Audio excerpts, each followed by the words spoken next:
গণতান্ত্রিক উত্তরণের প্রয়োজন হয়েছে, গণতন্ত্রে আঘাত এসেছে, উনি সামনে দাঁড়িয়েছেন।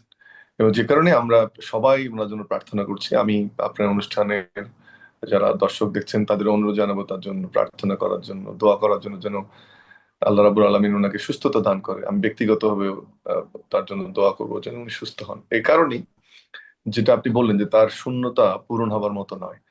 আপনি উনি 9 বার, আমার যদি ভুল না বলে থাকে, আমি এরশাদের সময় 7 বার এবং পরবর্তীতে আরো 2 বার, 111 এর পরে একবার এবং 18 সালের পর তো দীর্ঘ সময় উনি জেলে থাকলেন।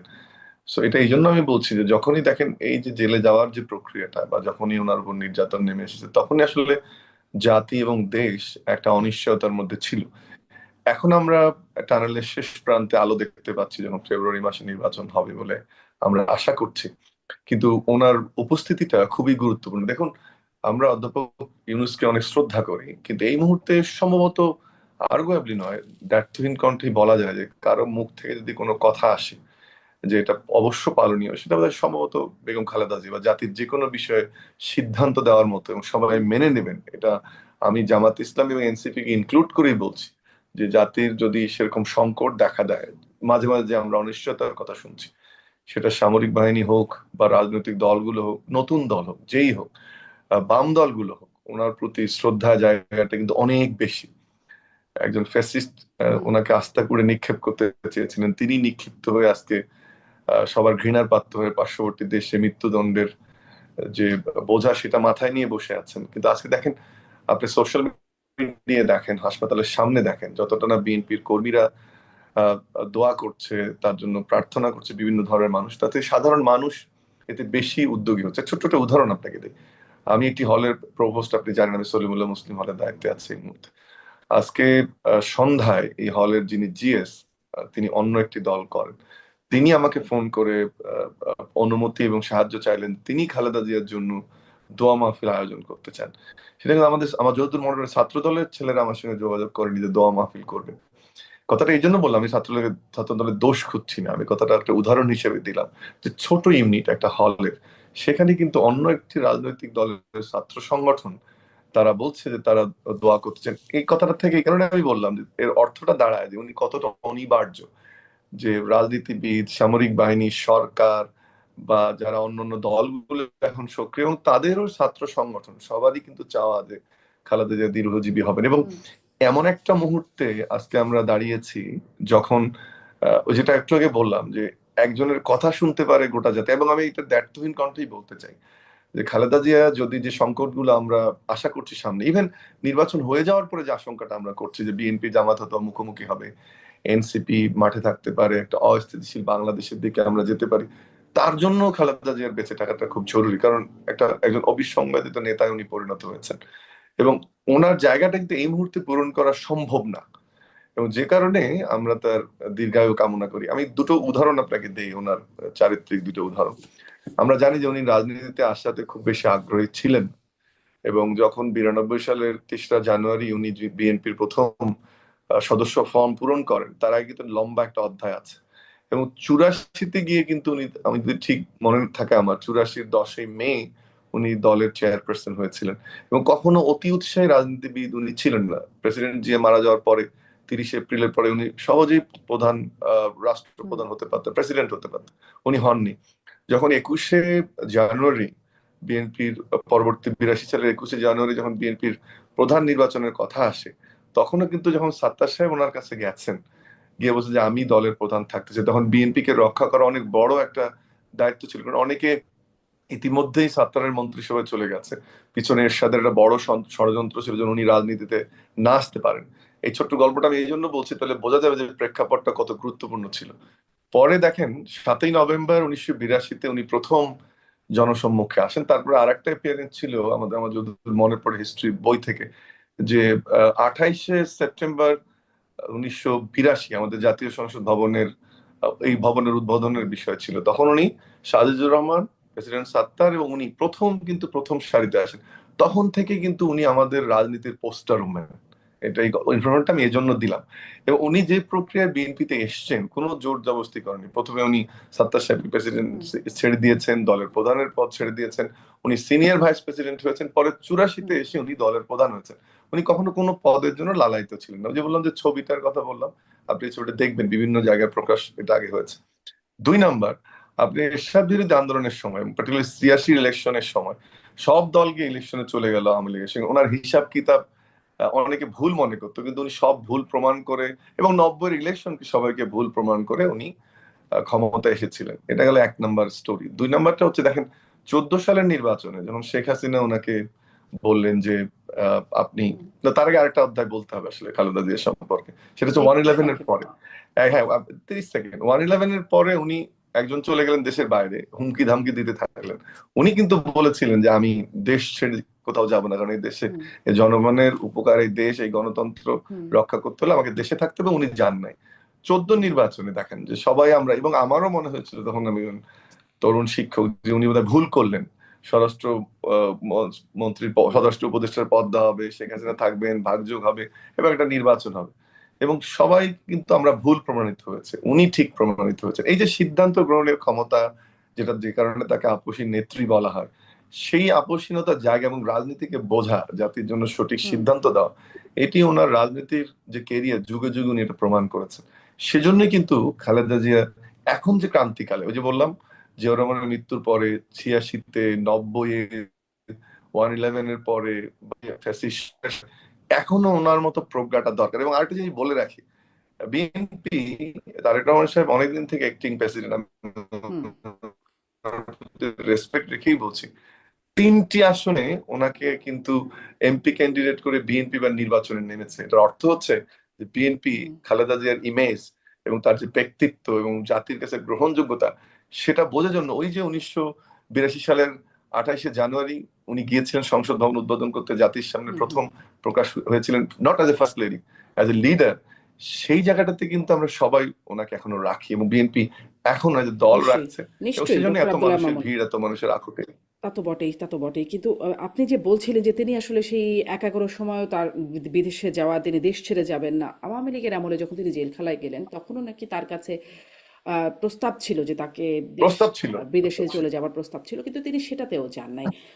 অন্যদিকে আমি ডক্টর আব্দুল নূর তুষার, আপনার কাছ থেকে শুরু করে এই প্রসঙ্গে নিশ্চয়ই আমি আসবো ডক্টর আব্দুল্লাহ মামুন আপনার কাছেও, যে বিএনপির ভারপ্রাপ্ত চেয়ারপারসন তিনি বিদেশে আছেন এবং তার একটি স্ট্যাটাস এখন খুব আলোচনায় আসছে। কারণ বেশ কদিন যাবৎ শুনছিলাম তিনি কয়েক সপ্তাহের মধ্যে আসবেন, সামনের মাসে আসবেন, শিগগিরই আসবেন, শিগগিরই আসবেন, এই কথাটা তার মুখ থেকে শুনেছিলাম আমরা।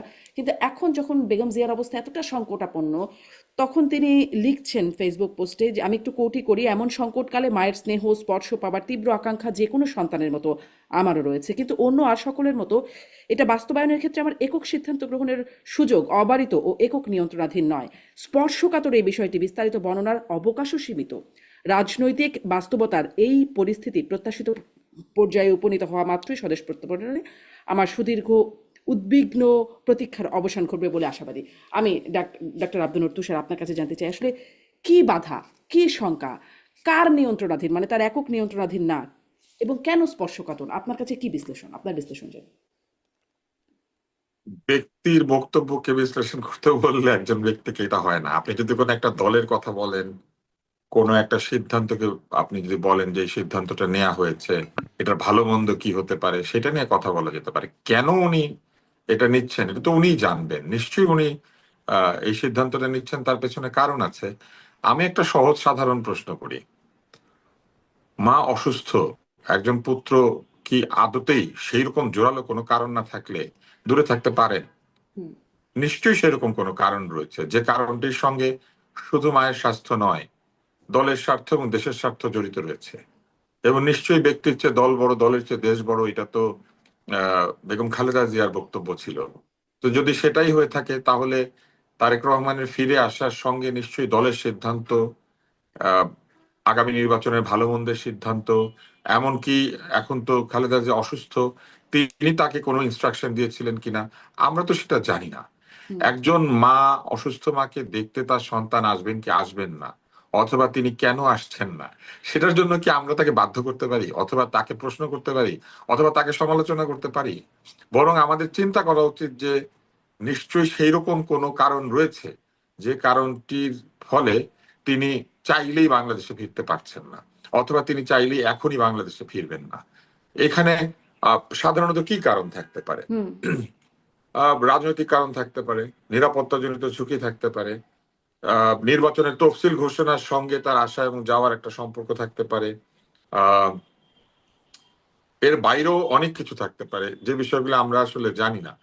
আমরা আহ, তাকে যেভাবে আমি দেখতে পাচ্ছি যে সমালোচনা করা হচ্ছে ফেসবুকে বা অন্যান্য জায়গাতে, আমি মনে করি এটি অনধিকার চর্চা। এক একটি পরিবারের মধ্যে কেউ অসুস্থ হলে পরিবারের সদস্যরা কখন তাকে দেখতে আসবেন, পাশে থাকবেন নাকি থাকবেন না, কোথায় থাকবেন, এই বিষয়গুলিতে আমরা ডিকটেট করতে পারি না। হুম এমনও তো হতে পারে যে বিদেশে উন্নত চিকিৎসার জন্য তিনি চেষ্টা করছেন এবং সেখানে তার থাকা দরকার, মানে অনেক কারণ থাকতে পারে। মানে এই কারণটা হলে তো তিনি বলতেনই, তিনি বলছেন না, উনি স্পর্শকাতর, বলবেন কি বলবেন না এটা স্পর্শকাতর তো এবং তার একক বিষয়। শোনেন, নিয়ন্ত্রণাধীন না। মেয়র আনিসুল হক যখন অসুস্থ ছিলেন, মেয়র আনিসুল হকের হ্যাঁ পরিবার চায় নাই তার অসুখের ব্যাপারে বিস্তারিত বিবরণ সকলকে বলা হোক। ওই পরিবারের সিদ্ধান্তকে অনার করতে হয়েছে। পত্র পত্রিকা, অনেক লোকজন তখন প্রশ্ন করেছে এবং এইসব কথাই বলেছে, এটা হলে তো বলতেন, ওইটা হলে তো বলতেন। কি বলবেন এবং বলবেন না এটা তো পারিবারিক সিদ্ধান্ত এবং তার ব্যক্তিগত সিদ্ধান্ত। উনি কারণটি বলতে চান অথবা চান না, এটা তো তার সিদ্ধান্ত। আমরা তো তাকে এই সিদ্ধান্ত ব্যাখ্যা করতে বলতে পারি না, কারণ এটা কোনো রাজনৈতিক সিদ্ধান্ত না, এটা একটা ব্যক্তিগত সিদ্ধান্ত। উনি যদি এখানে আসেন, আমরা প্রশ্নটা হচ্ছে যে উনি মাকে কেন দেখতে আসছেন না, এটা তো একটা পারিবারিক সিদ্ধান্ত বা পারিবারিক কাজ। আপনি যদি প্রশ্ন করতেন এইরকম যে হুম নির্বাচনের ডেট হয়ে গেছে, সবাই নির্বাচন করছে, উনি কেন আসছেন না, হুম তাইলে এটা নিয়ে কারণ জানতে চাওয়া যাইতো না যে না আপনার দল সেটা সেটা তো নির্বাচন বটেই, করছে। মাকে কেন দেখতে আসছেন এটা তো পরে এই প্রশ্নটা মানে অ্যারাইজ করলো, কিন্তু এর আগে থেকেই তো আসলে এই প্রশ্নটা আছে যে তারেক রহমান কেন ফিরছেন না। আহ, অনেক মানে বারবার শুনলাম যে বেগম জিয়া যাচ্ছেন, তার তিনি অসুস্থ, অতএব তাকে সেখানে থাকতে হবে। তারপরে তিনি ফিরছে, তিনি হ্যাঁ, ফিরলেন তিনি কিন্তু তারেক নিশ্চয়ই তার রহমান দলীয় ফিরলেন না। কোনো হ্যাঁ সিদ্ধান্ত রয়েছে, তার রাজনৈতিক কোনো দৃষ্টিভঙ্গি আছে, তার রাজনৈতিক কোনো পরিকল্পনা রয়েছে, সেই অনুযায়ী তিনি ফিরবেন। উনি কেন দেশে ফিরছেন না এই প্রশ্ন কিন্তু আমরা এভাবে করতে পারবো না। নির্বাচনের তারিখই ঘোষণা হয় নাই এবং কোথাও কি লেখা আছে যে ওনাকে আজ কি দেশে ফিরতে হবে? আমি এই জিনিসগুলো আসলে বুঝি না। আমাদের না বাংলাদেশের না মানুষের আমি হয়েছে তো কি মানে জানেন, এভাবে বুঝি বলে অনধিকার আপনাকে চর্চা জিজ্ঞাসা করতে করছি। করতে অনধিকার চর্চা করতে করতে আমাদের এখন এমন অবস্থা হয়েছে যে আমাদের সব কথা এখন ওনাদের শুনতে হবে। সকালবেলা উনি নাস্তা খাবেন নাকি বিকালবেলা উনি ভাত খাবেন, এটা এখন আমাদেরকে জিজ্ঞেস করে খেতে হবে। আমি মনে করি যে এই প্রশ্নটি করার কোনো সুযোগই নাই। হুম এটা তাদের পারিবারিক সিদ্ধান্ত এবং তিনি তার অসুস্থ মাকে দেখতে আসবেন নাকি হুম তিনি বিদেশে যাবেন চিকিৎসা করতে, উনি সেইখানে যাবেন অথবা যাবেন না, এগুলি সবই তাদের কাছে আমাদের রেখে দেওয়া উচিত। কালকে জি যদি আসলে নির্বাচনের আমরা তো তফসিল ঘোষণা হয়ে যায়, কালকে যদি হ্যাঁ নির্বাচনের তফসিল ঘোষণা হয়ে যায় এবং উনি যদি সেখানে প্রার্থী হন, তাহলে হুম আপনি বলতে পারেন যে উনি এখানে না থেকে কেন ইলেকশন করছেন, এটা আপনি বলতে পারেন।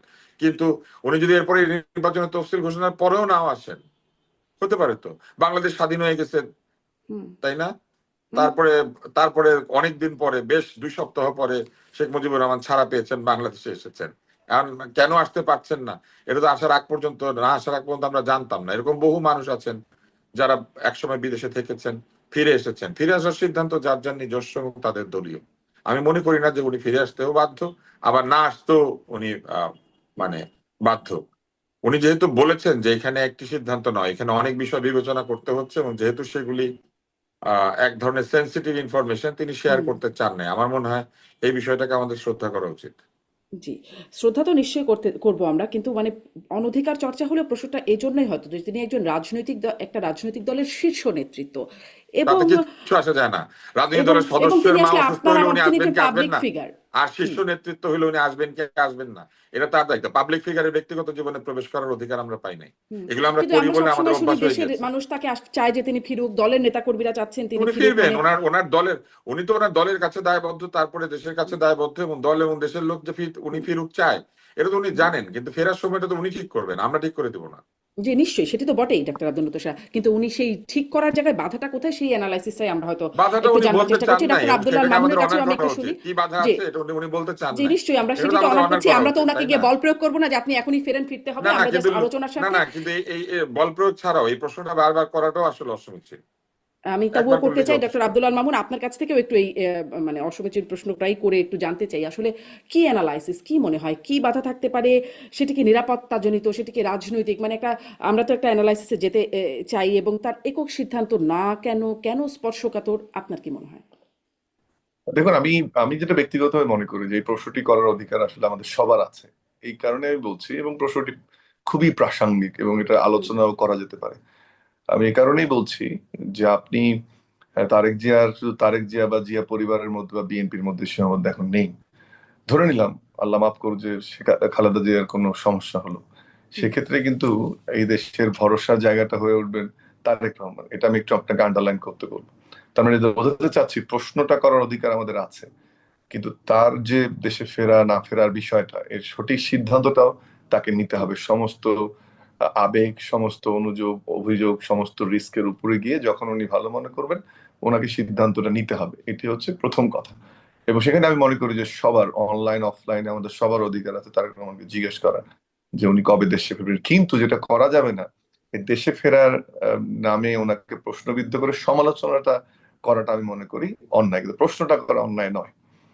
দ্বিতীয় যে বিষয়টি, সেটি হচ্ছে যে আসলে কি তারেক জিয়া ফিরলে, প্রথম কথা তারেক জিয়া একজন সাধারণ সন্তান না। উনি এই হুম, মুহূর্তে দেশের আশা আকাঙ্ক্ষার প্রতীক কিন্তু উনি। আবেগের জায়গাটা খালেদা জিয়া হয়তো বা। তো তাকে ওনার যে, উনি দেশে এসে অন্যান্য সাধারণ মানুষের মতো মায়ের সেবা শুশ্রূষা করতে হবে এই প্রযুক্তির দিকে, সেটি আমি ব্যক্তিগত আসলে মনে করি না।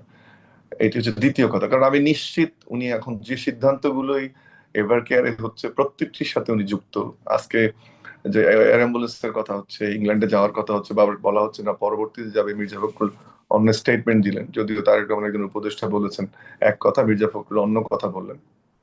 তো সবকিছু মিলে আসলে উনি যে যোগাযোগে থাকছেন, এটা নিয়ে আমার কোনো সন্দেহ নেই। এর আগেও যখন খালেদা জিয়াকে নিয়ে যাওয়া হয়েছে, উনি পুরো প্রক্রিয়ায় যুক্ত ছিলেন। উনি এয়ারপোর্টে এসে নিজে মাকে নিয়ে গেছেন, এবং সেটাই হওয়া উচিত বলে আমি মনে করি। তৃতীয়ত আর একটা বিষয়, যে এখন যে ধরেন টাইম টু টাইম উনি আইসিইউ তে আছেন, হয়তো বা খালেদা, তারেক রহমান গিয়ে একবার দেখতে পারেন, হ্যাঁ আবেগের জায়গাটা হুম, ভিন্ন, যে ছেলে দেশে আছেন, কিন্তু ওখানে গিয়ে বসে ওরকম মায়ের সেবা শুশ্রূষা করার সুযোগ আছে সম্মত নেই। এটা তুষার ভাই, আপনি, আমার মা যেই থাকুক, সেই সুযোগটা ছিল না। তো সমালোচকদের এই বিষয়গুলো ভাবতে হবে।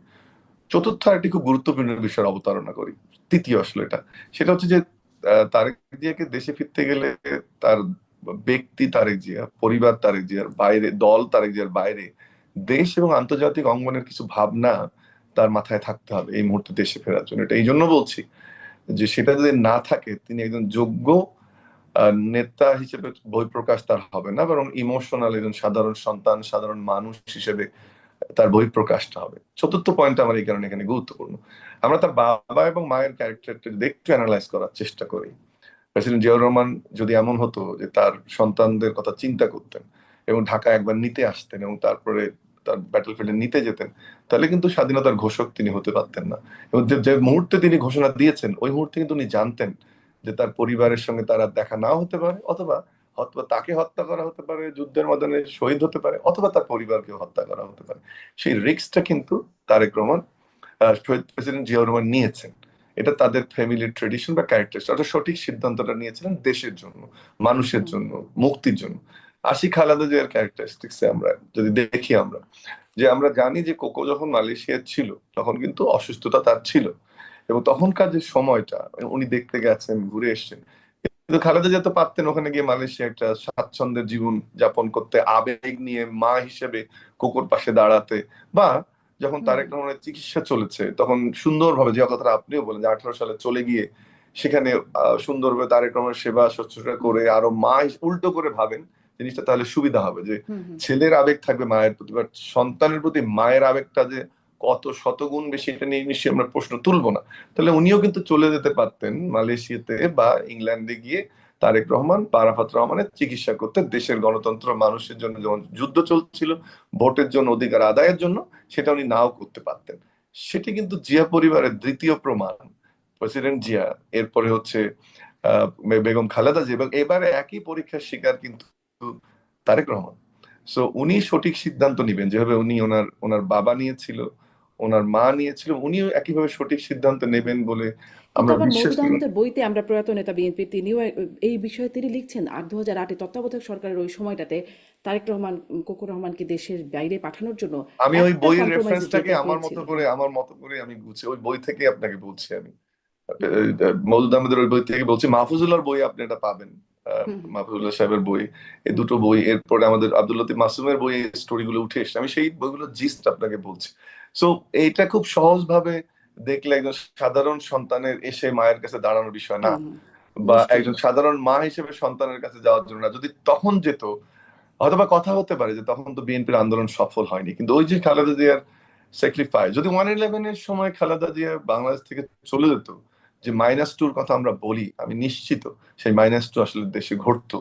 হুম তখন ওই আরেকজন বীর বেশে এসে হুম থ্রেড দিয়ে এয়ারপোর্টে শেখ হাসিনা নামতে পারতো না, এটা নিয়ে আমার কোনো সন্দেহ নেই। হুম হয়তো আমি যেন একাডেমিক হিসেবে কথা বলছি, কেউ কেউ মনে করতে পারে আমার বক্তব্যগুলো পার্টিজান, কিন্তু আপনি এক ধরনের স্বস্তি আমাকে দিলেন কয়েকটা বইয়ের রেফারেন্স দিয়ে, যে হুম আপনি যে বইগুলো পড়েছেন সেই বইয়ের জিস থেকে আমি কথাটা বলছি।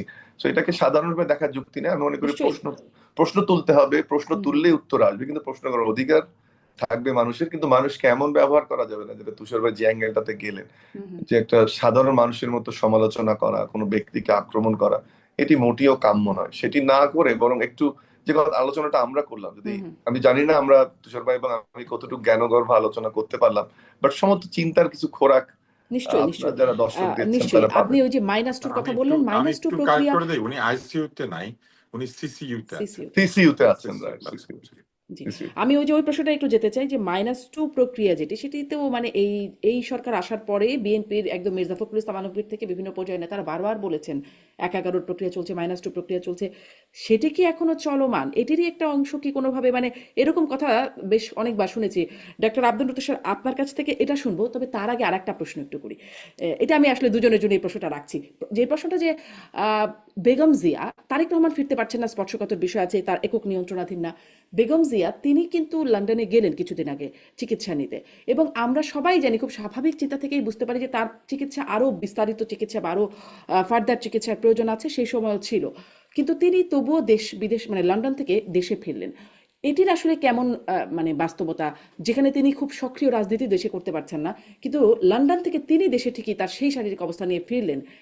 এটিও কেন, এটিরও কেন পর্যালোচনা করা সম্ভব, ডাক্তার আব্দুল লতিফ স্যার? হ্যাঁ, পর্যালোচনা করা সম্ভব। আপনি যদি পুরনো বক্তব্যগুলি তার দেখেন, সেখানে তিনি কিন্তু অনেকবার বলেছেন যে তিনি দেশের মানুষকে ছেড়ে কোথাও যাবেন না এবং তিনি এইখানেই মৃত্যুবরণ করতে চান। এই কথাটি কিন্তু তিনি বহুবার তার বিভিন্ন হুম বিভিন্ন বক্তৃতায় বক্তব্যে তিনি সেটা বলেছেন। এবং তিনি যে চিকিৎসা করতে গিয়েছিলেন সেই চিকিৎসারও কিন্তু বিস্তারিত বিবরণ আমাদের কাছে ডাক্তাররা জানান না। এই জিনিসটাকে বলে পেশেন্টের কনফিডেন্সিয়ালিটি। পেশেন্ট এবং ডক্টরের মধ্যে একটা কনফিডেন্সিয়ালিটির এগ্রিমেন্ট থাকে। পেশেন্ট যদি অ্যালাউ না করে, তাহলে ডাক্তার তার চিকিৎসা তথ্য তার পরিবারের বাইরে বা তার অনুমোদিত ব্যক্তিবর্গের বাইরে অন্য কাউকে দিতে পারে না। ফলে ওইখানে ডাক্তাররা তাকে কি বলেছেন, তার শারীরিক প্রক্রিয়া বা গতি প্রকৃতি, অসুখের গতি প্রকৃতি কোথায় যাবে, আরো উন্নত চিকিৎসা সেইখানেই করা বাধ্যতামূলক কিনা, হুম অথবা ওই চিকিৎসা বাংলাদেশেও করা সম্ভব, এই বিষয়গুলি নিশ্চয়ই তার সঙ্গে আলাপ হয়েছে। আমরা আরেকটা জিনিস ভুলে যাচ্ছি যে ওনার পুত্রবধূ কিন্তু ঢাকা মেডিকেল কলেজ থেকে পাশ করা একজন ডাক্তার এবং উচ্চশিক্ষিত, পরে তিনি হুম উচ্চশিক্ষাও করেছেন। এবং আমরা 1 বছরের ছোট বড়, আমরা একই সঙ্গে ক্লাস করেছি। উনি যখন সেকেন্ড ইয়ারে, আমি তখন ফার্স্ট ইয়ারে। আমাদের মেডিকেল কলেজে ফার্স্ট ইয়ার থেকে ফিফথ ইয়ার পর্যন্ত এই কমন ক্লাস থাকে এবং সেই ক্লাসগুলি আমাদেরকে করতে হয়। অ্যানাটমি ফিজিওলজির কমন ক্লাস থাকে। পরে যখন ওনারা থার্ড ইয়ারে উঠে গিয়েছেন, তখন আবার কমন ক্লাস থাকে পাবলিক হেলথের। তো এইভাবে আমরা কমন ক্লাসে একসাথে ক্লাসও করেছি। উনি সবসময় মেধাবী একজন ছাত্রী ছিলেন এবং চিকিৎসকও। তো ফলে তার পরিবারের চিকিৎসক আছে, তাই নিশ্চয়ই তাদের একটা কোনো সিদ্ধান্ত ছিল, যে সিদ্ধান্তের মধ্যে দিয়ে তারা বুঝেছেন যে তিনি বাংলাদেশে আসলেও তার চিকিৎসার কোনো হিতে বিপরীত বা বিপরীতে হিত হবে না, তার চিকিৎসা করার সক্ষমতা বাংলাদেশে রয়েছে। এই কিন্তু জন্যই এই যে তিনি এখন ফেরত শুনছি যে এসেছেন। তার নাকি বিদেশে নেওয়া তার এখন খুবই প্রয়োজন, কিন্তু পরিস্থিতি তাকে সাপোর্ট করছে না, তার শারীরিক বাস্তবতা। না, বিদেশে নিয়ে যাওয়া প্রয়োজনীয়তার বিষয়টি হয়তো ফলো আপের জন্য থাকতে পারে, কিন্তু আমরা এটা শুনি না এর আগে যে তাকে বিদেশে নিয়ে যাওয়ার জন্য আবার দরকারি হয়ে উঠেছিল। কেননা যদি বিদেশে যাওয়ার মতো অসুস্থ তিনি থাকতেন, তাহলে তো এই সম্প্রতি সশস্ত্র বাহিনী দিবসে তিনি সবার সঙ্গে মিলিত হতেন না, ওইখানে সবার সঙ্গে হাত মিলিয়েছেন, কথা বলেছেন। আমরা দেখলাম প্রধান উপদেষ্টা, আমাদের সেনাবাহিনীর প্রধান সহ গুরুত্বপূর্ণ হুম ব্যক্তিরা সেখানে গিয়েছেন। এমনকি বিভিন্ন রাজনৈতিক দলের নেতৃবৃন্দ তার সঙ্গে সেখানে সাক্ষাৎ করেছেন এবং তিনি আনন্দিত চিত্তে ছিলেন। আমরা হুম দেখেছি তিনি হাসছিলেন, কথা বলছিলেন। আমরা দেখেছি যে আর্থ্রাইটিস তাকে অনেক ক্ষতি করেছে তার, কিন্তু আমরা তার মনোবলের ঘাটতি কিন্তু সেখানে দেখতে পাই না এবং তিনি যথেষ্ট আহ আমি বলবো যে আভিজাত্যের সঙ্গে এই অনুষ্ঠানটিতে হাজির হয়েছিলেন।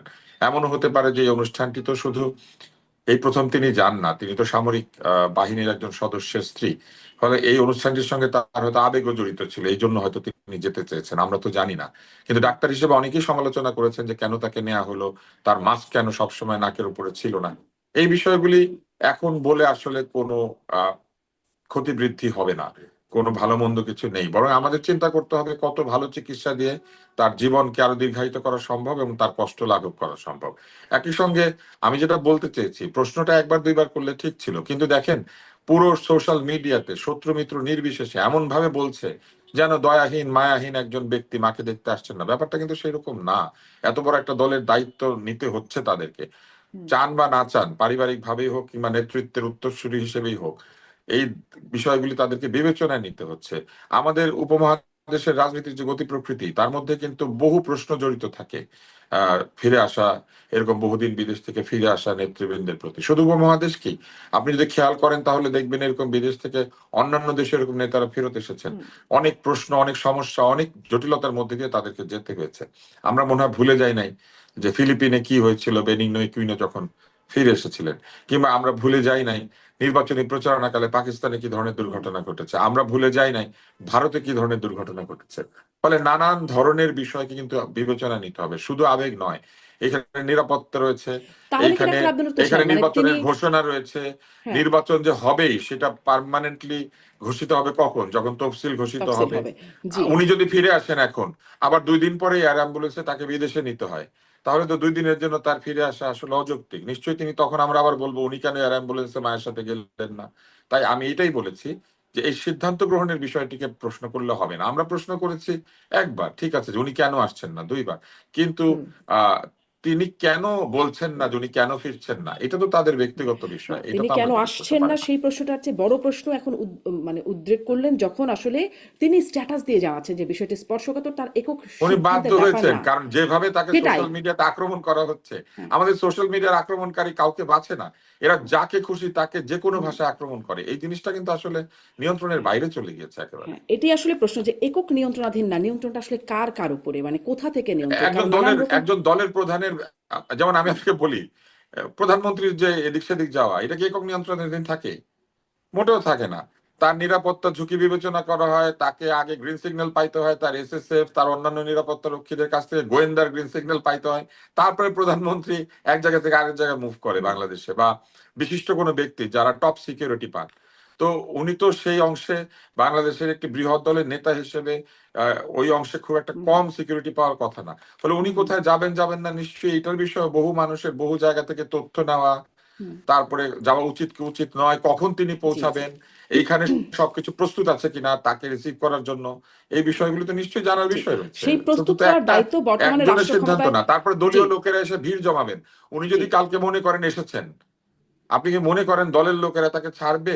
এই এভার কেয়ারে উনি যাবেন, দেখা যাবে এভার কেয়ারের বাইরে 5,000 লোক দাঁড়িয়ে গিয়েছে তার সাথে হুম, হাত হুম, মিলানোর জন্য, হুম।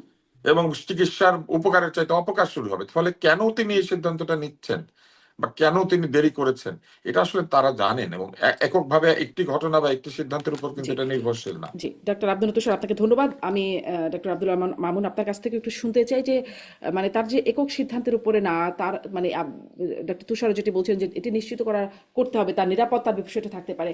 সরকারের পক্ষ থেকে আগেও বলা হয়েছে, প্রেস সচিব আবারও তিনিও বলছেন আবার যে সরকারের পক্ষ থেকে তার নিরাপত্তা দেওয়া আছে, মানে এটি তার সরকারের নিরাপত্তায় সরকারের পক্ষ থেকে কোনো বাধা নাই এবং নিরাপত্তা নিশ্চিত করা হবে, এই বিষয়টা আগেও শুনেছি। তার জন্য বুলেট প্রুফ গাড়িও কেনা হলো। কোথায় আসলে ত্রুটি দেখে নিরাপত্তার যদি বিষয়টি যদি থাকে, কারণ বিএনপি নেতা নেত্রীরা একাধিকবার তাদের সাথে কথা বলে এটি আসলে আমরা বুঝেছি যে তারা আসলে নিরাপত্তা সংকট আছে। এমন কি কোনো নিরাপত্তা সংকট থাকে যেটি আসলে সরকার তার ব্যবস্থাপনার মধ্যে নিশ্চিত করতে পারে না, নাকি সরকারই চায় না? দেখো, জিয়া পরিবারের একটা ট্রমা কিন্তু আছে, এবং যেটি খুবই দুঃখজনক, এবং আনডাউটেডলি বাংলাদেশের রাজনীতির ইতিহাসে সবচেয়ে সফল রাষ্ট্রনায়ক এখনো যদি ধরা যায়, আমি খালেদা জিয়াকে নিয়েই বলছি, তাহলে প্রেসিডেন্ট জিয়াউর রহমান। তাকে কিন্তু 81 সালের 30শে মে জীবন দিতে হয়েছে বিচ্ছিন্নতাবাদী একটি সামরিক গোষ্ঠীর হাতে। তুষার ভাই যে কথাটা বললেন, আমি একটু ওটা আর্টিকুলেট করার চেষ্টা করি অন্যভাবে। উনি বেনজির ভুট্টোর কথা বলেছেন যে ওনাকে যখন এক্সাইলে ছিল মিডল ইস্টে, যখন ফিরে উনি, তখন কিন্তু এই কথাগুলো তখনও বলা হতো। এবং দেখেন, প্রথমবার উতরে গেছেন, কিন্তু পরবর্তীতে কিন্তু উনি আততায়ীর গুলিতেই নিহত হয়েছেন। এটি অবশ্যই কাম্য নয়, আমরা এটা চাই না। এটা কখনোই, এই ঘটনাগুলো যেন না হয়, এটা এই জন্য আমি এই প্রসঙ্গ দুটো টেনে আনলাম। তার মানে এটাও একটা প্রাসঙ্গিক আলোচনা। আমি ব্যক্তিগতভাবে যতটুকু জানি, এই যে তারেক রহমান সাহেবের নিরাপত্তা নিয়ে যারা কাজ করছেন, যতটুকু আমাদের সাথে আলাপ আলোচনা হয়, আমার যতটুকু আমি জানি, তার পুরো ব্যবস্থাপনাটা এখন পর্যন্ত হয়নি। আমি এটা একেবারে ফার্স্ট হ্যান্ড ইনফরমেশন আপনাকে দিচ্ছি, যতটুকু আমি বিএনপি সোর্স থেকে জানতে হুম পেরেছি। যেহেতু প্রতিদিনই টক শোতে কথা বলতে হয়, এটা হুম আমরাও, হুম। আপনি জানেন, আপনার মতো আমরাও আপডেটেড থাকার চেষ্টা করি। সেটি আমি নিশ্চিত করে বলছি যে ওনার যে পূর্ণাঙ্গ নিরাপত্তা ব্যবস্থা, ওনার বাসা, হুম। ওনার ওনার যে এন্ট্রান্স যারা থাকবে, যারা নিরাপত্তা দেবে, আর্মার্ড, অন্যান্য প্রোটেকশন, শিল্ড, আমি ইচ্ছা করে শব্দগুলো অ্যাভয়েড করছি, প্রপার টার্মও আমার সব জানা নেই, বাট সেটি জানি যে এখন পর্যন্ত আমদানি রপ্তানি নানান বিষয়গুলো আছে এবং পুরোটা এখন পর্যন্ত আসলে ব্যবস্থাপনাটা হয়নি। এটি একটি কারণ এবং অন্যতম কিন্তু একটি এই কারণ। নিরাপত্তার ঝুঁকিটা কোথা এছাড়াও থেকে আসছে ডক্টর আব্দুল আল মামুন? নিরাপত্তার ঝুঁকিটা কোথা থেকে আসছে? মানে সেটা কি আমাদের না দেখুন, একটা দেশের একটা ভেতরের একটা না না, বাইরের এটা তো কোন এটা তো পর্যায়ের? আমাদের জি। আমাদের আমাদের যেটা তুষার ভাই যেটা একটু বলার চেষ্টা করলেন, এই মুহূর্তে শুধু একটি প্রধান দল নয়, যে দলটি ক্ষমতায় যাবে সেই দলটির প্রধান এখন আসবেন দেশে দীর্ঘদিন পরে, এটা একটা বিষয়। একটা একটা এ ধরনের নেতার নিরাপত্তা শুধু দেশ না, আন্তর্জাতিক অঙ্গনেও বিভিন্ন আন্ডারস্ট্যান্ডিং, আলোচনা এদের সঙ্গে যুক্ত থাকতে হয়। হুম সেটা একটা স্বাভাবিক বিষয়। এটা আপনি যদি আরো আমাকে ডিগ ইন করতে চান, দুইটা দেশের নাম তো বলেই ফেলবো আমি, কিন্তু এটা স্বাভাবিক আলোচনা, যেটা বিভিন্ন রাষ্ট্রের সঙ্গে এক ধরনের, আমাদের যেমন ফ্লাইং জোন ক্লিয়ারেন্স দরকার হয়, এই ধরনের একটা আন্ডারস্ট্যান্ডিং প্রয়োজন হয়। সেটি যারা বন্ধু প্রতিম দেশ তাদের সাথে সে আন্ডারস্ট্যান্ডিংটা করতে হয়, কিন্তু দু যারা একটা দেশ বেশি, মানে কাদের কথা বলবেন তো আসলে? আমি জানি কাদের আপনি এই প্রশ্নটা আমাকে করতে পারেন, বাট আমি সেজন্যই বলছি হ্যাঁ। যে আমরা জানি কোন কোন দেশগুলোর সাথে কথা বলতে হবে, আমাদের এখানে যারা অ্যাক্টিভ সেই দেশগুলোতে। কিন্তু তার চেয়ে আমি যেটা বললাম আগের কথাটা, আমি খুব অথরিটি নিয়েই বলছি, সেই আয়োজনটি হুম আসলে যতদূর আমার সোর্স বলে সম্পন্ন হয়নি। এটি একটি জিনিস। আর একটা হচ্ছে যে আমাদের মতো দেশে যখন রাজনৈতিক নেতৃবৃন্দ, আমি ডিফেন্স স্পেশালিস্ট না, এই গত কয়েকদিন এইসব আলোচনায়, তারেক রহমান হুম সাহেবের কেন্দ্রিক আলোচনায় একটু আর্মিদের, আমার বন্ধু বান্ধব যারা, তাদের সাথে কথা বলার চেষ্টা করেছে, যে একটা মিটিং এ ধরেন উনি নামলেন, সেই ওনার গাড়ির যে প্রোটেকশন, কিন্তু মিটিং থেকে হেঁটে স্টেজে যাওয়া, স্টেজের প্রোটেকশনও নাকি সিকিউর করা যায় এখন, জ্যামার ট্যামার অন্যান্য কিছু দিয়ে, আমি ঠিক জানি না, কিন্তু এই যে হুম ওয়াকওয়েটা যে থেকে উনি নেমে হুম গাড়িটা থেকে যাবেন, বা একটা স্পট, যেটা তুষার ভাই বললেন, he articulated well even being a doctor, যে তার একটা নিরাপত্তা ব্যবস্থাপনাটা নানান ভাগে ভাগ থাকে। তারেক রহমান সাহেবের যারা নিরাপত্তা দলে জড়িত তাদের দুজনের সাথে আমার কথা হয়েছে। So, কিছু কিছু জায়গায় এখনো গ্যাপ আছে। ওনার বাসাটা আপনি দেখবেন যেটা রেডি করা হচ্ছে, তার উপরে স্কাই স্ক্যাপার্স আছে বা হাই রাইজ বিল্ডিং আছে, সেটাও একটা কিন্তু আচ্ছাদনের মধ্যে আনতে হবে। ওই বাড়িগুলো এক ধরনের সার্ভিলেন্সের মধ্যে তখন থাকবে। আদৌ ওটাতে থাকবেন কিনা আমরা জানি না। এটা গেল নিরাপত্তার দিকটা, দেশের কথাটা আমি একটা বললাম। এর বাইরেও ওনার যে মুভমেন্ট হবে, উনি তো এসে আর ঘরে বসে থাকবেন না, যেটা তুষার ভাই বললেন, হুম সেই মুভমেন্টটাকে তো আপনাকে সিকিউর করতে হবে।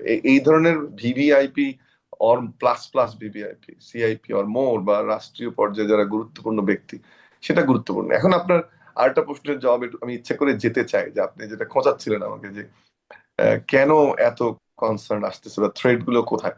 এই যে হুম যে সরকারটি উৎখাত হয়েছে, আপনি কি মনে হয়, খুব বেসিক সেন্স, দেশে অস্থিতিশীলতা তৈরি করতে পারলে তাদের একটা সুবিধা হবে। তুষার হুম ভাই যথার্থই বলছেন যে কিছু লোকের অতি মাতামাতি আমরা দেখতে পাচ্ছি। আপনি আমাকে 10 সেকেন্ড একটু অ্যালাউ করুন একটু তুষার জি ভাইয়ের সাথে জি। একমত পোষণ করার জন্য। অনলাইনে এখন যেভাবে ক্যারেক্টার অ্যাসাসিনেট করা হচ্ছে মানুষের, হুম অপতথ্য, মিথ্যা, ইনক্লুডিং মি, আমার সার্টিফিকেট বলে দেওয়া হচ্ছে যে আমি সার্টিফিকেটে আমার সেন্ট ক্লাস পেয়েছি, বা বলা হচ্ছে আমি অমুক দলে স্বাক্ষর করেছি, আমি স্বাক্ষরটা এইভাবে করে এটাকে উঠে ঘুরায় দেওয়া হচ্ছে, আমাকে বলেছে আমি ডাক্তারি পাশ করি নাই। আপনি ডাক্তারি পাশ করেন। এটা রেগুলার হচ্ছে। আমরা যারা যখনই কথা বলছি কোন একটি দলের বিপক্ষে যাচ্ছে, যেমন আমার নিজেরই মার্কশিট, আমার রোল ভুল করে ইয়েলো চিহ্ন দিয়ে আমাকে সাইন করে ব্লুতে স্বাক্ষর করেছে, দেখানো হয়েছে। আসলে আমি স্বাক্ষরটা করি এভাবে, আমার স্বাক্ষরটা এসছে এভাবে, কিন্তু ওটা তো আর যারা অনলাইনে দেখছেন তারা তো আর দেখছেন না, বিকজ এটা হুম এডিটেড কোনো ভার্সন না যারা আসছে। এই জায়গাটা খুবই দুঃখজনক। আমরা জুলাই আন্দোলনে, আমি ঢাকা বিশ্ববিদ্যালয়ের হুম 10 জন শিক্ষককে heroes of July revolution award দিয়েছিল, তাদের মধ্যে আমি একজন। কিন্তু এরকম জুলাই আমি অনলাইনে দেখতে চাইনি আসলে। যে কথা বলার স্বাধীনতা মানে আপনি কারোর ক্যারেক্টার অ্যাসাসিনেট করবেন, বা আপনি কাউকে ছোট করবেন, একদম যে ভাষায় গালি দেওয়া হচ্ছে। তুষার ভাইয়ের মধ্যে কোনো একটা প্রোগ্রাম আমি দেখলাম, he is very much hmm correct. আমি ওনার ওনার কোথায় সমালোচনা, ওনার ব্যক্তিগত ইস্যু, ওটাতে যেতে চাই না। উনি একটা কথা আমার ভালো লেগেছে, যে ভাষায় গালি দেওয়া হচ্ছে অনলাইনে, আমরা তো এই ভাষাটা, আমি ঢাকা বিশ্ববিদ্যালয়ের শিক্ষক হিসেবে তো বটেই, শিক্ষার্থী হিসেবে কল্পনা করিনি যে এই ভাষাটা কোনোদিন লিখবে কেউ, এই শব্দটা কেউ হুম কোনোদিন লিখবে, কেউ কোনোদিন পোস্ট করবে। এটা অত্যন্ত কুরুচিকর, অরুচিপূর্ণ। আমি জানি না কোন ভাষায় সুন্দর করে হুম বলবো, বাট কোনোভাবেই গ্রহণযোগ্য নয়। এবং আমাদের এই ম্যাক্সিমাম লেখাগুলো আমরা জানি না তরুণরা, যুবকরা কে কারা লিখছে, কারণ বট আইডি নামে একটা নতুন শব্দের আমদানি হয়েছে। কিন্তু অত্যন্ত দুঃখজনক যে ভাষাগুলো অনলাইনে ব্যবহার করা হচ্ছে, অথবা বন্ধু বান্ধবদের মধ্যেও সেই ভাষাগুলো আমরা হুম হুম সচেতন ভাবে খুব কম ব্যবহার করেছি। এবার আপনিও, আমরা কন্টেম্পোরারি হব সম্ভবত, বা আপনি আমাদের মধ্যে একটু জুনিয়র হবেন, বাট এটা কল্পনাও করা যায়নি যে ভাষাগুলো কি হবে, এবং তারই আমি কিন্তু আসলে এই ঘটনাগুলো। প্রশ্নটা করছিলাম, মানে এটা এই প্রসঙ্গের বাইরে তবুও আমি এই যাব, প্রশ্নটা আমি আমি আবার একজন তরুণ যিনি মানে ঢাকা বিশ্ববিদ্যালয়ের কেন্দ্রীয় সংসদ নির্বাচনে তিনি নির্বাচিত হয়েছেন, তাকে আমি জিজ্ঞাসা করছিলাম যে এত কেন গালাগালি হচ্ছে এই সময়। তিনি আসলে কুলনেস শব্দটা ব্যবহার করেছে, যে এই ধরনের গালাগালি করাটা এখন একটা কুলনেস না, পর্যায়ে। দেখেন, আমার একটা স্টুডেন্ট, ওকে ও নতুন যে, আমি বলেই ফেললাম আর কি, বাকশাস করতো, হুম তো ভাষার ব্যবহার দেখে দিন আমার সহ্য করতে না পেরে তাকে আমি বললাম যে ডোন্ট ডু দিস। আমি তোমার কাছ থেকে, ছেলেটা আমার উত্তরবঙ্গে, বললাম যে ডোন্ট ডু দিস। দেখলাম যে কয়েকদিন করলো না, গতকালকে এমন একটা দেখলাম, যেগুলো ফেসবুকে আমাদের যুক্ত থাকে, এমন একটা কথা সে লিখেছে, যদি আমি দেশে থাকতাম, আমি এই মুহূর্তে হুম ইন্দোনেশিয়াতে, এবং গিয়ে আমি ওকে ধরেও নিয়ে আসবো, সরি টু সে টক শোর মধ্যে হুম কথাটা বলছি, ওকে জিজ্ঞেস করবো যে তুমি কোন রুচিতে এটা রিপিট করলে, এবং আমার ক্লাসের মধ্যে আমি কথাগুলো বলছি। হুম তুষার ভাই যেমন অনলাইনে বা বক্তব্য টক শোতে বলছেন, বাট কথাটা খুবই খুবই দুঃখজনক। এবং এটা আমরা হুম একটা সোশ্যালিতে কথা বলি যে জি সোশ্যালাইজেশন, নানান এজেন্ট থাকে, মিডিয়া সোশ্যালাইজেশন একটা এজেন্ট, অর্থাৎ এরা শেখায় যে কিভাবে ব্যবহার করতে হবে। Hmm unfortunately it's a sad socialisation, যেটা কোনো এক্সপেক্টেড না। আমি ঘুরে যাই আপনার ওই কথাটার মধ্যে, যে যারা অস্থিতিশীল করতে চাচ্ছে তারাও কিন্তু এই তারেক রহমান সাহেবের ঘটনাটাতে প্রভোগ করছে, যে উনি হুম কেন আসেন না, আসা উচিত নানান ভাবে। আমি তো জানি না, এবং তারা তো দেশকে অস্থিতিশীল করতে চাইবে। এখন তাদের এইসব বক্তব্যে, অনলাইন লেখনীতে আপনাদের হুম প্রভোগ, আমি কিন্তু তারেক রহমান সাহেবের জায়গায় হলে, উনি যে শব্দটা নিয়ে আজকে টানাটানিটা হচ্ছে, আমি এটা লিখতাম না। আমি তুষার হুম ভাই বা আমার যে জায়গাটা, আমি ওই জায়গায় থাকতাম, যে আমি জানি আমি কেন যাচ্ছি না, ইউ ক্যান রাইট। বাট উনি যেহেতু একটা বড় রাজনৈতিক দলের প্রধান, ওনার ভিউটা ডিফারেন্ট, উনি সেটা দিয়েছেন। কিন্তু এইসব অনলাইনে বকাঝকা বা অনলাইনে ক্যারেক্টার অ্যাসাসিনেট হুম করার কারণে, মায়ের দরদ সমালোচনা করার কারণে উনি দেশে আসবেন, এটা আমি ব্যক্তিগতভাবে চাই না। বরং উনি অ্যাসেস করবেন ওনার সিচুয়েশন, এবং যারা হয়তো বা কেউ এটার মাধ্যমে সুযোগ নিতে চাচ্ছে, তাদেরকে সেই সুযোগটা উনি নিশ্চিত দিবেন না। একজন প্রজ্ঞাবান রাজনীতিবিদ হিসেবে, দেশ নেতা হিসেবে উনি সঠিক সিদ্ধান্ত নেবেন বলে আমি আশা করি। নিশ্চয়ই ডক্টর মামুন, আপনাকে ধন্যবাদ। আমি একটু মূল প্রসঙ্গে যাবার আগে একটু ডক্টর আব্দুল তুষার, এটি আপনার কাছ থেকে খুব সংক্ষেপে আপনিও যদি একটু বলেন যে এই যে ক্যারেক্টার অ্যাসাসিনেশন, বিএনপির মহাসচিব মির্জা ফখরুল ইসলাম আলমগীরও বলছেন যে সামাজিক যোগাযোগ মাধ্যমে একরকম মবই চলছে। আপনি তো নিজেই বললেন যে আপনি নিজেও তার শিকার। আপনাকে নানান আগের ভিডিও, পরের ভিডিও, নানান কিছু দিয়ে অনেক কিছু করা হচ্ছে, খুব ভাইরাল হচ্ছে বিষয়গুলো আসলে, যেহেতু আপনারা কথা বলেন, পাবলিক ফিগার। মানে এগুলো কি এভাবে চলতে থাকবেই, নাকি এটার বিরুদ্ধে কোনো ব্যবস্থা নেওয়ার সুযোগ আছে? এটা নিশ্চয়ই ন্যায্য নয়। না, ন্যায্যতা অন্যায্যতার বিষয়টি আগে আমাদেরকে সকলে মিলে একমত হতে হবে। যে ভাষা ব্যবহার করা হচ্ছে সেই ভাষা তাদের বিরুদ্ধে ব্যবহৃত হলেই কিন্তু তারা ক্ষিপ্ত হয়ে যায়, অথচ তারা এই ভাষাটি একদিক থেকে ব্যবহার করছেন। ব্যাপারটা এরকম যে এক পক্ষের হাতে বন্দুক রয়েছে, তারা গুলি চালাবেন, আরেক পক্ষের হাতে কিছুই থাকতে পারবে না, কারণ তারা সুশীল, তারা ভদ্র, তারা কেন আমাদেরকে এই কথা বলবেন? আমি আপনাকে একটা জিনিস বলি, যে শব্দটি নিয়ে আমি আপত্তি করেছিলাম, এই শব্দটি হচ্ছে হাঁটুর বয়স। হুম হাঁটুর বয়স শব্দটা কিন্তু আমি বলি নাই। হাঁটুর বয়স শব্দটা ওই অনুষ্ঠানের একজন আলোচক বলেছেন। তো বলার পরে আমি শুধু বলেছি যে যার বয়স আসলেই হাঁটুর বয়স তাকে বলা যাবে না, কিন্তু সে আমাকে গালি দিতে পারবে। সে আমাকে প্রাণী কুলের নাম তুলে গালি দিতে পারবে, আমার বাবা মাকে দিতে পারবে, আমার আত্মীয় স্বজনকে গালি দিতে পারবে, মিথ্যা কথা বলতে পারবে, জঘন্য ভাষা ব্যবহার করতে পারবে, নানান রকম শরীর অঙ্গ প্রত্যঙ্গ নিয়ে বাজে কথা বলতে পারবে। অথচ আমি কি বলেছি? হাঁটুর বয়সে এটা একটা বাগধারা। এই বাগধারাটি যদি কেউ ব্যবহার করে, এর অর্থ হচ্ছে যে একজন ব্যক্তি তার চাইতে অনেক বেশি কম বয়সী। এবং বাংলা ভাষায় এই শব্দটাকে এইভাবেই ব্যবহার করা হয়। একটা বাগধারা তাদের কাছে অপমানজনক মনে হয়, কারণ তারা জানে যে তাদের বয়স কম। হুম এই কারণে বাগধারাটাকে তাদের কাছে গালি মনে হচ্ছে, অথচ তারা যে গালি দিচ্ছে এটা তাদের কাছে মনে হচ্ছে এটা তাদের ভাষা, এটা প্রতিবাদ, এটা খুল। তো এই বিষয়টি নিয়ে আমি আপত্তি করেছি। আমি বলেছি যে যতক্ষণ পর্যন্ত এই ভাষার বিকৃতি হবে, আমি ভাষার বিকৃতির প্রতিবাদ করবই। যেমন একটি ছেলে, আপনি চিন্তা করেন, অথবা একাধিক ছেলে মেয়ে, তারা এতদূর পড়াশোনা করেছে, আহ, বিশ্ববিদ্যালয় পর্যায়ে চলে গিয়েছে, তারা কোনটা বাগধারা এবং কোন বাগধারার কি অর্থ সেটা জানে না। আমি যদি বলি যে আকাশের চাঁদ দেখেছি, মানে কি আমি সত্যি সত্যি একটা চাঁদ দেখেছি? বিবাহের সময় এরা বউকে দেখবে, আয়নাতে বউয়ের মুখ দেখাবে, বলবে আকাশের চাঁদ দেখছি, আসলে চাঁদ দেখে ওখানে?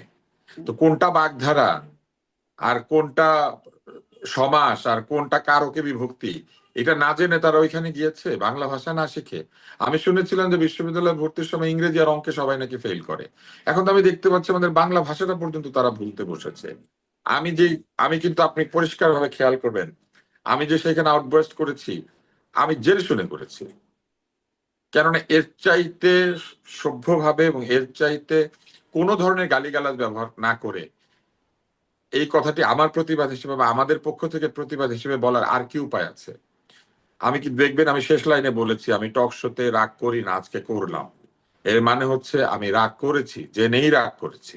কারণ এইখানে রাগ প্রকাশ করতে হবে, এইটা একটা প্রতিবাদ। আমি একটা মজার জিনিস বলি, যারা এই গালিগালাজগুলি ব্যবহার করে এরা আমি দেখলাম সেদিন জনসভায় বিদ্রোহী কবিতা আবৃত্তি করে। কেন বাবা? ওইখানে তোমরা গালিগালাজ দিতে পারছো না কেন? বিদ্রোহী কবিতা যে আবৃত্তি করছো, নজরুল যে প্রতিবাদ জানিয়েছেন উনি সেই প্রতিবাদের মধ্যে কোন ভাষা ব্যবহার করেছেন?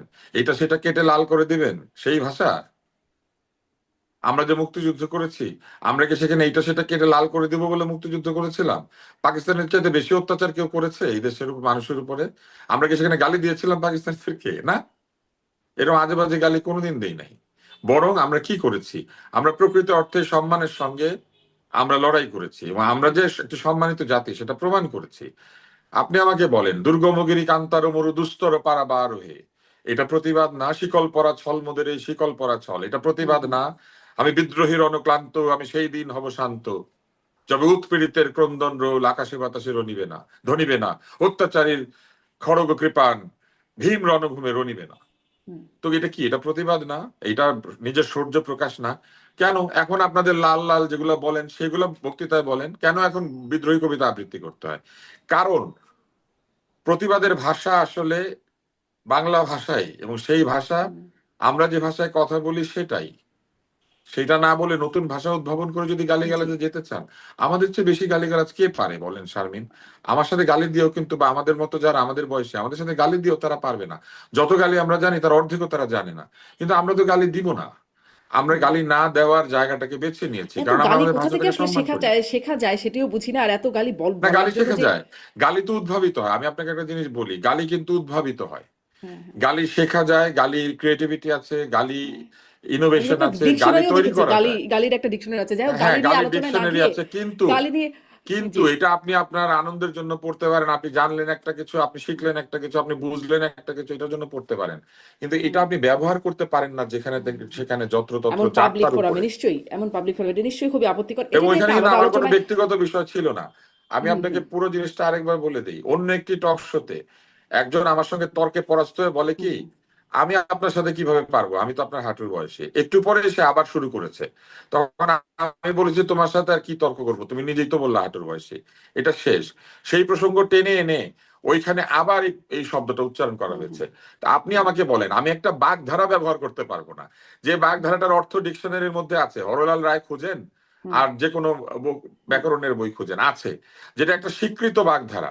সেই হুম হুম বাগধারাটা আমি ব্যবহার করতে পারবো না আমার চাইতে বয়সে ছোট কারো প্রতি। কিন্তু আমার বা আমাদের চাইতে বয়সে ছোট তারা আমাদের 14 গোষ্ঠী তুলে গালিগালাজ করতে পারবে? এটা কোন জি, দেশে আছে, কোন আইনে, কোন ভাষায় আছে? এটি নিয়ে অবশ্য একটা আলাদা এবং কথা শুধু বলার তাই একটা না, আমি আপনাকে একটা বলি, আলোচনা করা প্রেস যেতে পারে। উইং এ প্রেস উইং এ চাকরি করে, হুম অতীতে স্পোর্টস রিপোর্টার ছিল, সেরকম একজন হাঁটুর বয়স কম না বেশি এটা নিয়ে গবেষণা করতে শুরু করেছে, সেও জানে না বাগধারার অর্থ কি। আপনি এটা বিশ্বাস করেন? এগুলাকে হুম প্রাতিষ্ঠানিক ভাবে প্রমোট করা হচ্ছে, এইভাবে কথাবার্তা বলা। সে জানে না কোনটা বাগধারার কি অর্থ।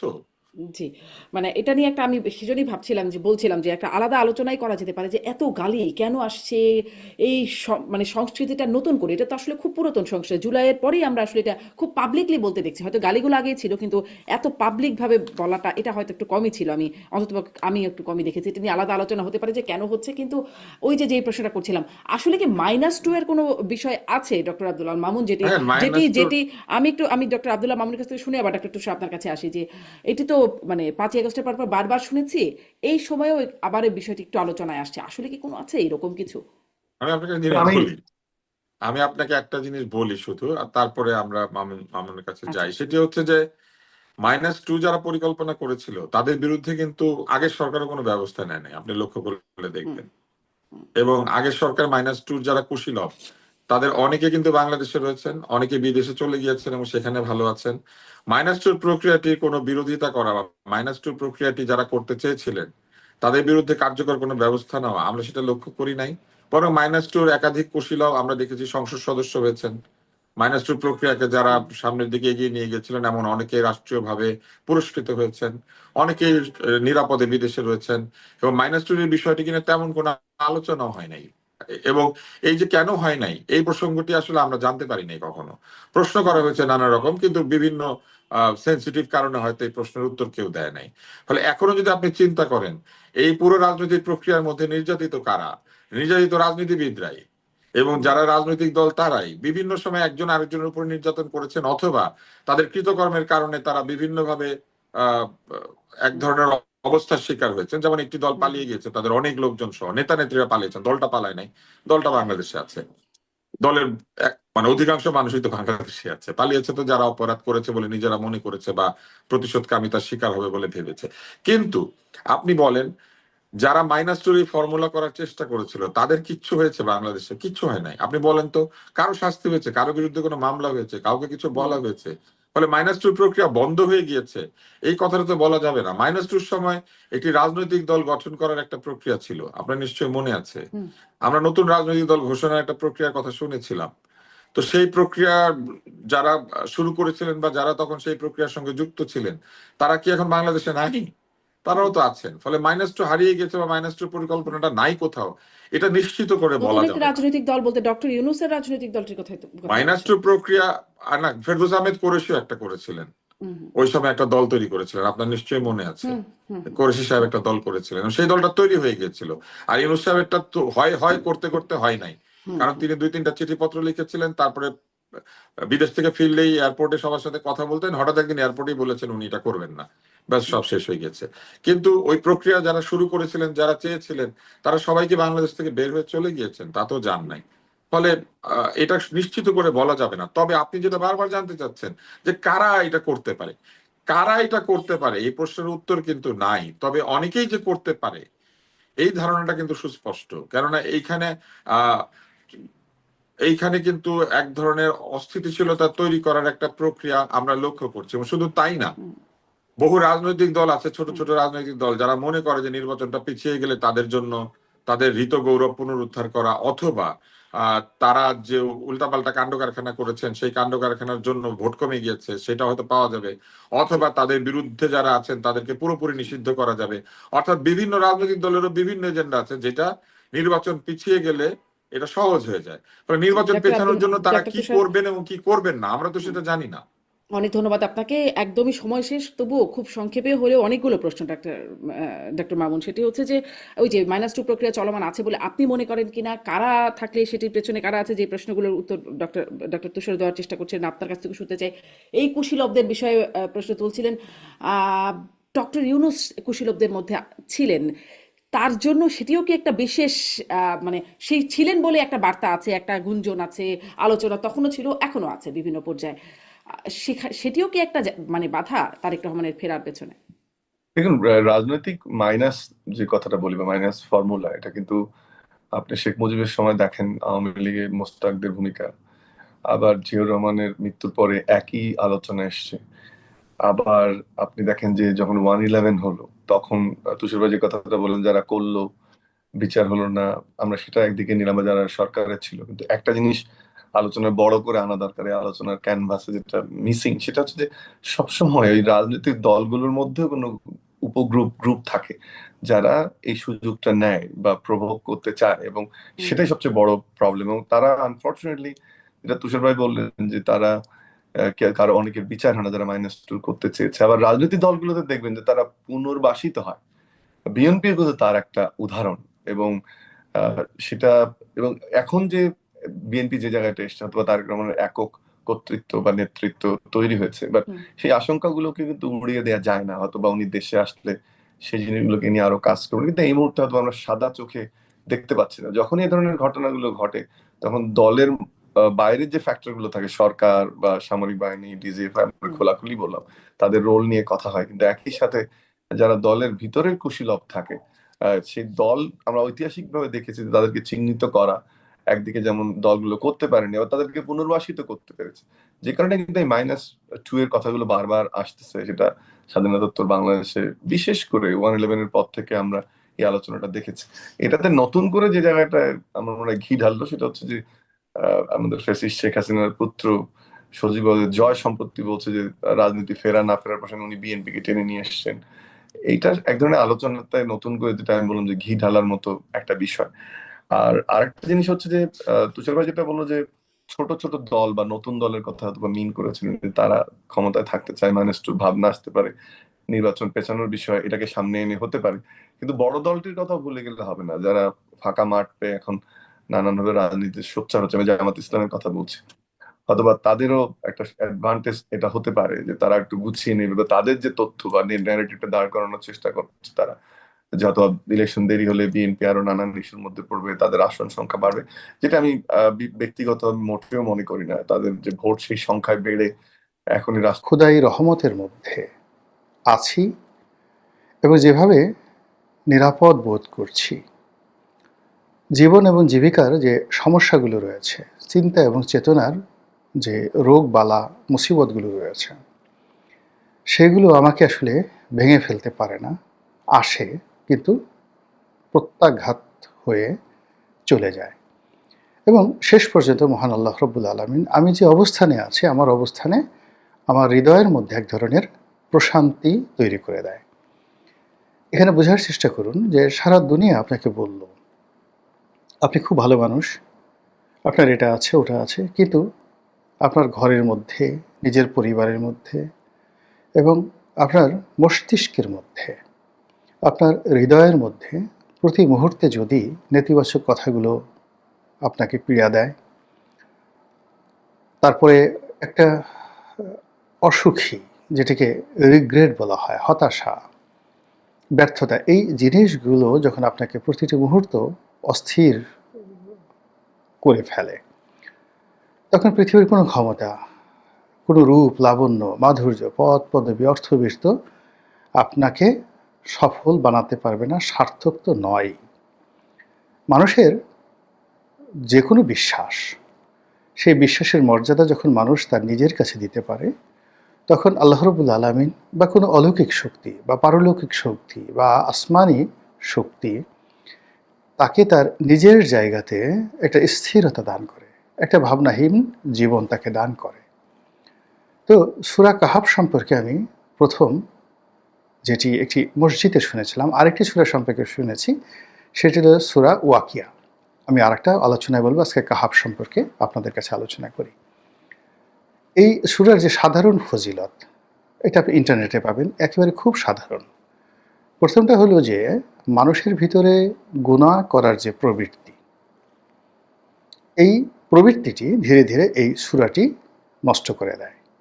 আপনি যে শুক্রবারে এই তেলাওয়াত করলেন, এটি ভবিষ্যতের জন্য দুটো কাজ করে, অর্থাৎ যে দাজ্জালি শক্তি, দাজ্জালি শক্তি মানে বিভ্রান্ত হওয়া, আপনি যেটা বোঝেন না, আপনি যেটা জানেন না, অথবা আপনি যে বিষয়টি নিয়ে পরিশ্রম করেননি, এরকম একটা কোনো বিষয় যখন আপনার সামনে খুব নান্দনিকভাবে উপস্থাপন করা হয়, তখন মানুষ বিভ্রান্ত হয়ে যায়। যেমন ধরুন একজন খুব সুন্দরী রমণী, এখন আমরা তো ছোটকালে পড়েছি যে এই সুন্দর চেহারার পিছনে রাক্ষসী মনোভাব থাকে, সুন্দর চেহারার পেছনে দানবীয় চরিত্র থাকে, বা সুন্দর আকৃতিকে আমরা অনেক সময় মাকাল ফল বলি।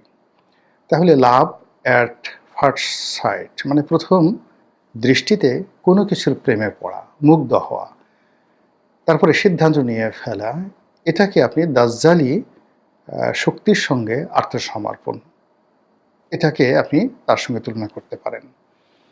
তো এটা শেষ জামানাতে এই দাজ্জালি শক্তির কবলে মানুষ দুনিয়াতে পড়বে, আর কিয়ামতের ময়দানেও মানুষ বিভ্রান্ত হবে এই দাজ্জালি শক্তির দ্বারা। তো ভবিষ্যতে আপনি যেন এরকম বিভ্রান্ত না হন, দাজ্জালি শক্তির কবলে না পড়েন, এই সূরা আপনাকে অলৌকিক একটা প্রোটেকশন দিতে থাকবে। এটা হলো ভবিষ্যৎ সম্পর্কে।